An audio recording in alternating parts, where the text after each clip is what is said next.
thought we had a pretty good grasp on plant sex. And then these little critters came along. Hi, I'm Kate, and this is Minute Earth.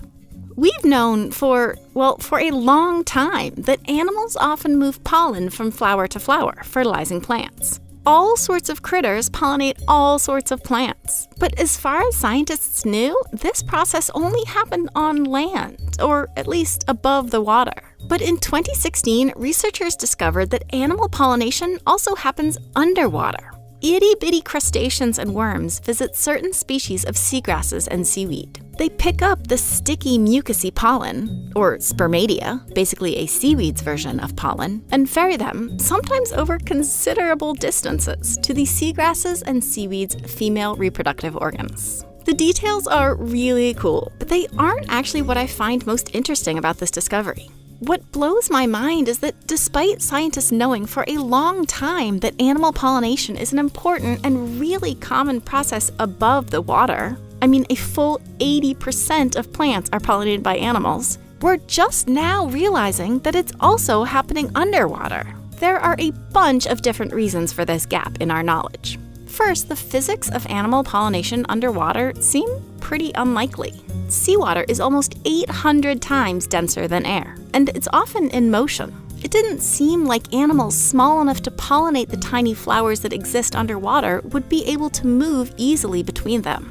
Also, the timeline didn't seem to fit. Many species of aquatic plants and seaweeds existed long before animal pollination was thought to have evolved. So scientists assumed that the only way pollen moved around underwater was via the motion of the ocean itself. As a result, nobody was really looking underwater for evidence of animal pollination.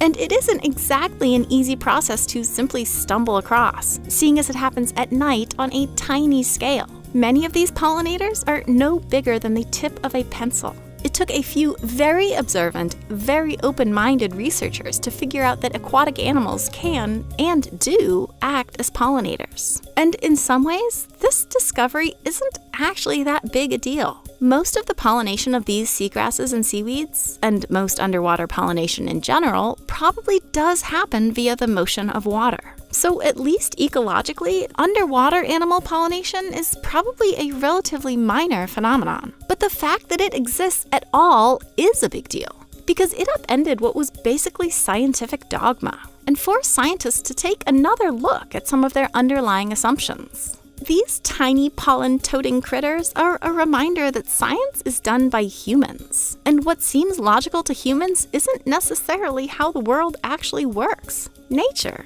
can still surprise us. If you've got a nature lover in your life, you will definitely want to head over to our Minute Earth store. Right now, we're making waves with our fall merch sale. We're not squidding around about these holiday discounts. We've got all sorts of great science gifts, like this holographic bioluminescent sea creatures sticker set, perfect for a notebook, a laptop, or a water bottle.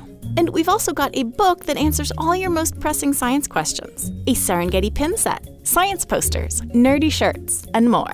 Click the link in the description to dive into a shop that is perfect for fueling curiosity.